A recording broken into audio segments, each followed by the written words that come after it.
This is Media Sales Mastery, the podcast for media sales professionals. In each episode, we bring you information, insights, ideas, and interviews from some of the industry's top thought leaders. Head to mediasalesmastery.com to help pick the topic and guide the show. This is Media Sales Mastery, the podcast for media sales professionals. I'm your host, Jamie Wood, and our topic today is creating persuasive sales proposals. So, why this topic? As media salespeople, there is so much pre-work involved in the sales lifecycle. Prospecting, securing the meeting with an advertiser, establishing credibility, qualifying the objectives, identifying a product match, gaining a commitment, and then obviously pitching and closing. The sales proposal is the one unifying document which binds this entire process together. If a sales proposal fails to capture attention, excite the client, and convey a compelling value proposition, then all of the work done beforehand can be a complete waste of time. Our expert today is Jose Cayasso, or Caya for short. Now, he's the CEO of Slidebean. I want him to actually tell you more about who Slidebean are, but I want you to also pause this podcast for a moment and enter this URL into your browser, www.slidebean.com. This is going to be a great episode. Caya, welcome to the show. Thanks a lot for having me, Jamie. Excited to join. Yeah, really excited to have you here. I really only discovered Slidebean about 3 or 4 weeks ago and already have implemented some of the templates that you have into my team and our workflow. I'd love for you to be able to tell the audience, a bit more about Slidebean, who you are and what you guys do. The first 5. We're a presentation platform. We started the company our initial product was this AI design platform where we figured out a way to automate the design process and then just let people add content and automatically generating a pretty good looking presentation out of that. So we've been working on that for the past 4 or 5 years. The product's pretty solid. We've, over 1 million people have signed up for Slidebean so far. As the company has evolved, we've started to kind of cater into other needs. Our initial audience was tech startups, and we focused a lot on figuring out investor decks. And then sales decks have been kind of like the next step for us.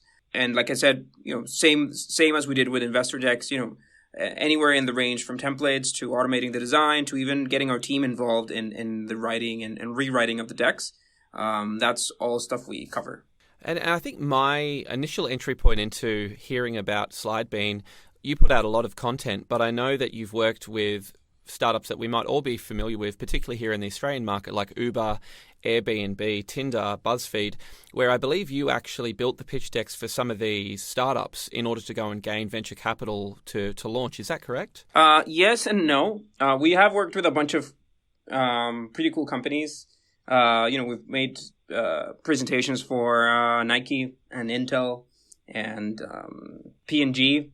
The Airbnb and Uber decks are actually very common startup references. So a bunch of startups are looking for the original deck that Airbnb built and that Uber built back in the day when they raised their first rounds of funding, just as a guide, as a template to work out of that for their own decks. So those are pretty common resources. We made it a task to find them, redesign them, and put them in 2020 in a 2020 look, and then just make them available to our users. But no, we didn't build them back then. We didn't even exist. No, I mean, I think that's what I wanted to clarify, because we've been circulating some of those decks, and they are a fantastic resource and reference point for how to construct a pitch deck for a business that maybe we're all familiar with. One of the things about our audience is that a lot of the people listening are in a very specific field of media and advertising sales. And this podcast, probably hasn't existed for too long either. Like yourself, we're relatively new. But what we found is that a lot of people in this industry, when it comes to sales proposals and pitch decks, there's really 2 common traps.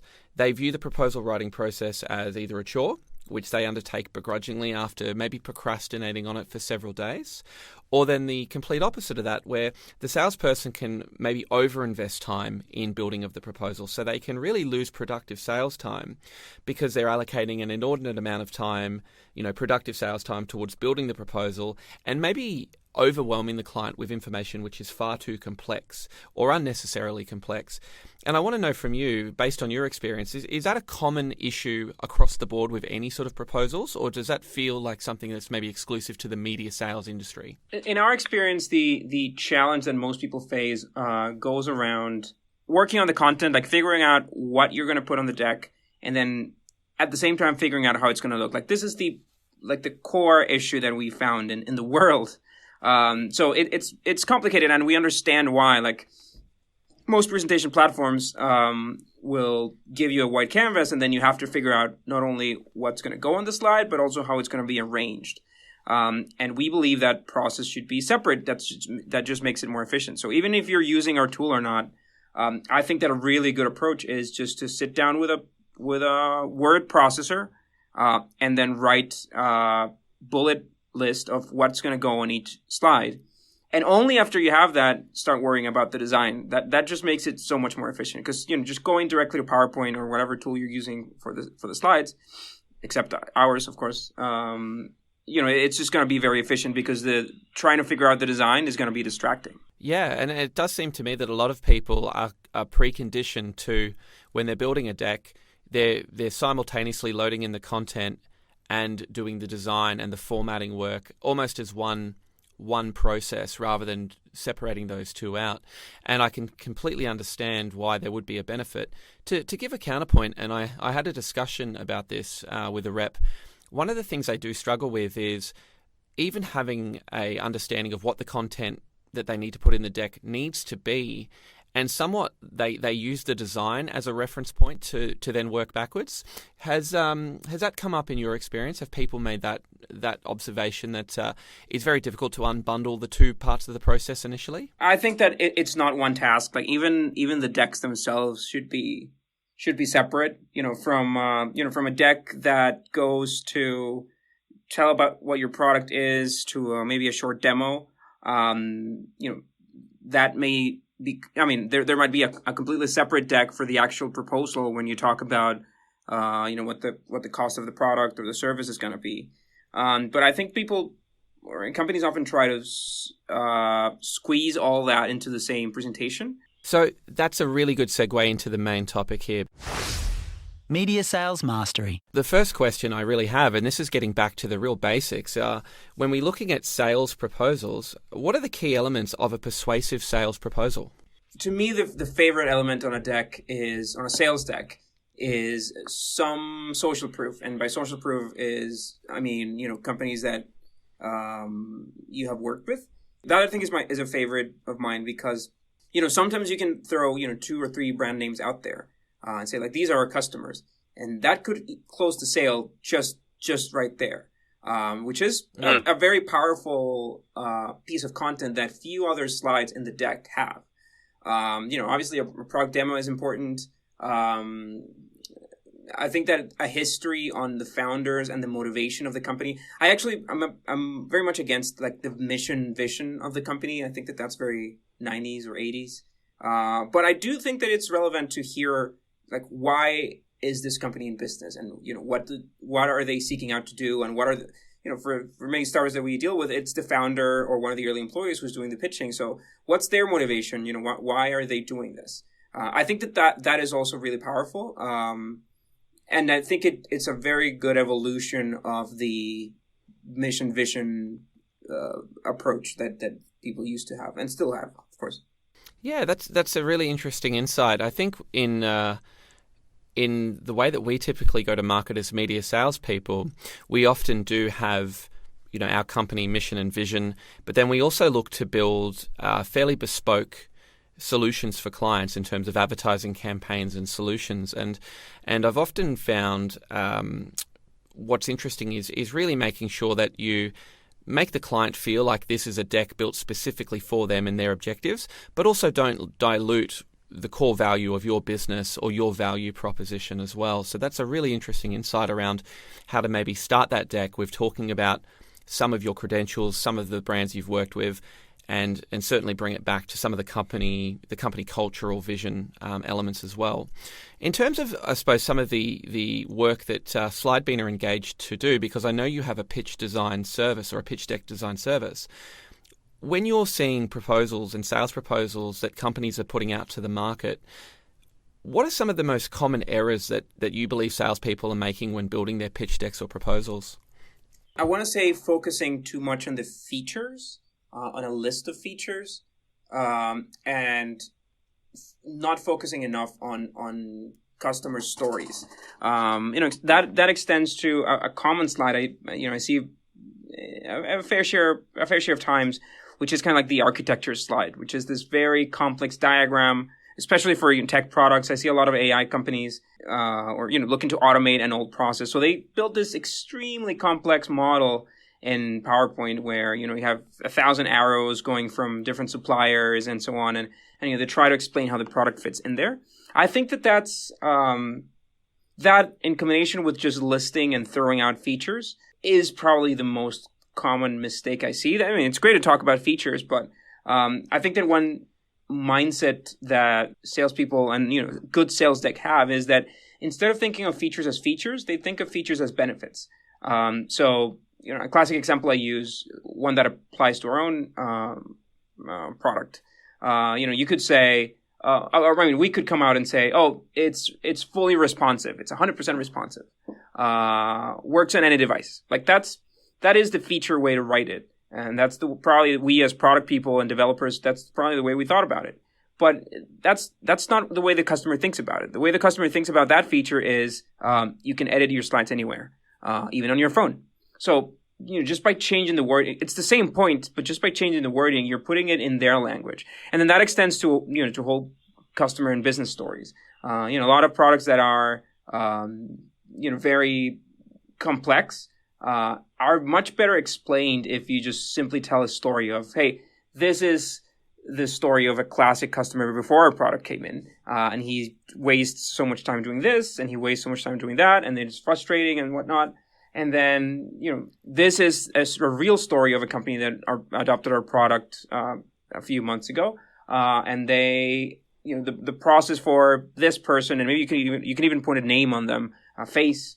So the process for Jamie changed from, spending 4 hours a day updating data to, just half an hour because we made it so simple for him. So, those stories, people connect with other people. And I think that those stories are a great way to tell about what the product is and what the product can do without having to be too technical about it. And it's interesting you bring up the word story so many times there around looking at a common theme with Slidebean. One of the things I really identified is how compelling narrative or a story can actually be in building a persuasive sales proposal. So why is story such a critical element to proposals beyond client testimonials? I think intuitively we all agree that that is very powerful, don't we? I mean, I think just to add some more context, what I've noticed with a lot of the Slidebean decks is you really set a limit of about 15 slides, I believe it is, in terms of if you can't tell the story simply in this amount of slides, then you really need to find a way to simplify and to make it work within this structure. I guess I'm curious how you arrived at that sort of insight and that framework. With the whole storytelling process, I think that there's an inherent power to telling stories rather than just listing features. We identify with stories, we remember stories much better. And again, I don't have the data to back it up, but my background is in storytelling. I studied digital animation and filmmaking, so I I don't do that anymore. But some of those times in school kind of stuck with me, and yeah, I'm very emphatic about show me what I should care about your company. Like that's the inherent point. Like why should I care about you, person selling this business, or about the company? That's I think the fundamental question that a deck could answer. I think the interesting counterpoint here too, Caya, is that oftentimes a lot of media salespeople, we're selling into the same customer base, be that transacting in an advertising agency over multiple campaigns in the space of a year, or even with a direct advertiser, but having to put together multiple sales proposals for different campaigns and different products. And I think it's really important not to lose the elements of what a great proposal and great storytelling is, just because the client might be familiar with the company or may have done business in the past, it can be very easy to start to fall back into having more of a product benefit feature, straight ahead kind of sales proposition that we put out, but not losing the elements of a great pitch deck and a great sales proposal should have the ability to draw somebody in and tell a story, irrespective of if that's their first time seeing something from your company or whether it's an ongoing long-term partnership. And I guess when we talk about media sales, I'm interested to get your perspective, because there's really two ways we would use a Slidebean product or a PowerPoint deck.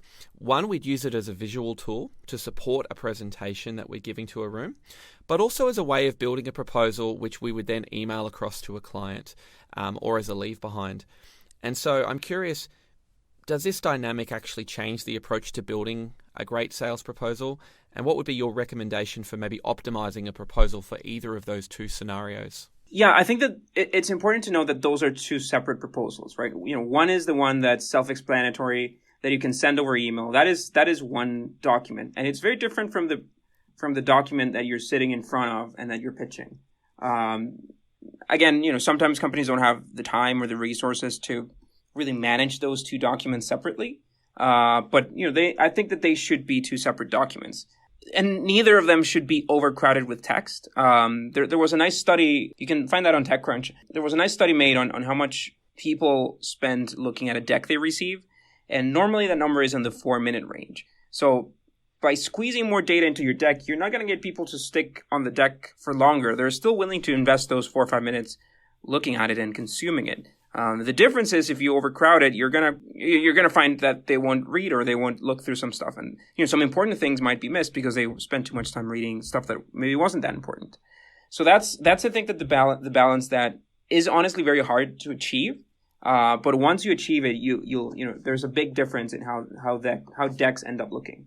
Yeah, and I'm thinking that in terms of that data point, I mean, that's pretty confronting to think that 4 to 5 minutes is the amount of time that somebody might spend reviewing something which salespeople are spending multiple hours putting together. I think that's a great reframe. And what we might do is jump into the next segment here, because I'm very curious to get your perspective on an issue that a listener of ours is having.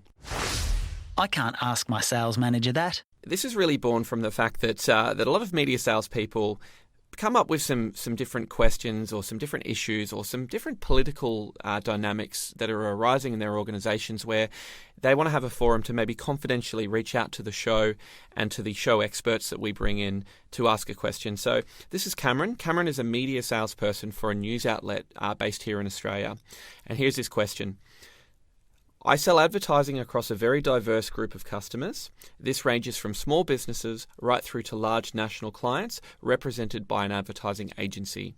I really struggle with using a standard proposal template because every client and campaign is unique and customized to their specific objectives.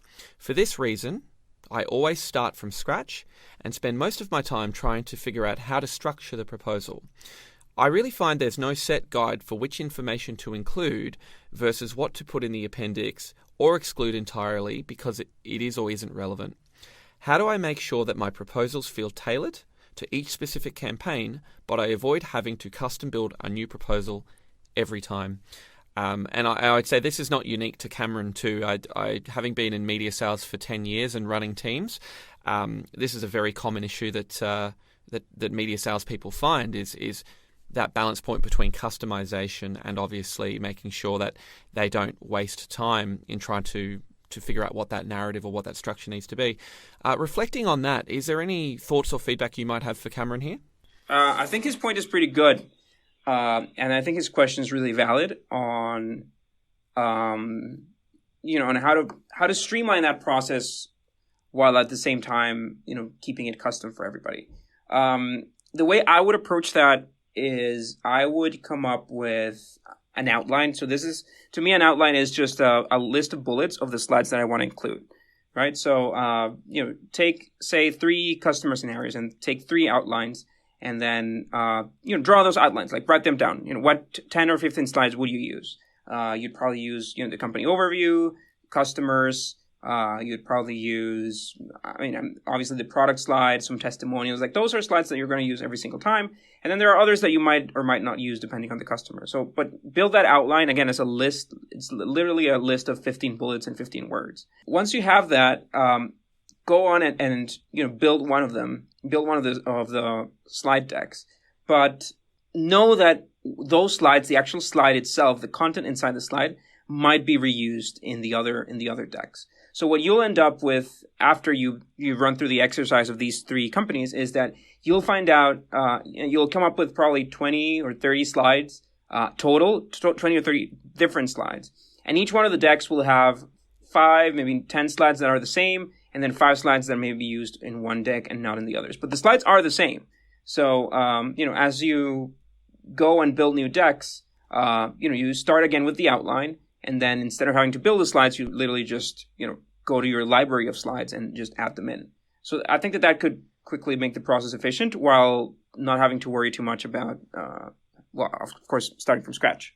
I think that's a great suggestion. And in terms of some of the preset templates that Slidebean has available to people, particularly in the sales proposals, are there any structural recommendations, or is there any sort of structure built into those sales proposals already? Like, does a typical sales proposal start the same way and end the same way, or do you have I suppose a variety of different templates that you've got available? We have a bunch, and honestly, there's a degree to templating and there's a degree to customization.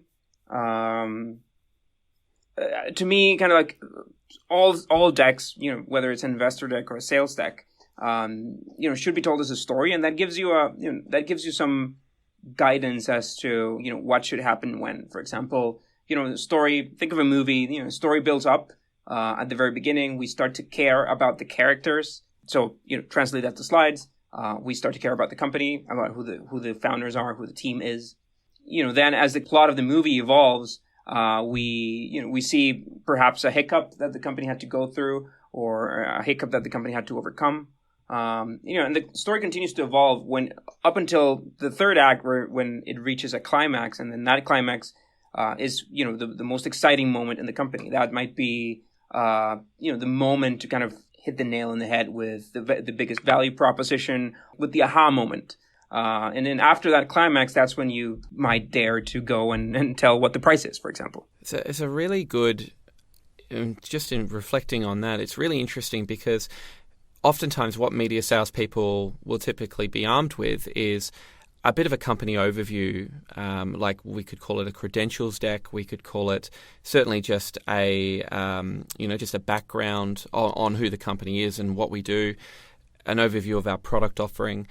But it's really important that when we reflect on that and we're going out presenting that to the marketplace about who our company is, what we do, what our products are, that we don't just go out there with a laundry list of this is who we are, this is what we sell, these are our products. We do build a level of storytelling into that around this is the reason the company was founded. This is maybe the issue in the market that we identified and were able to systematically provide a solution to.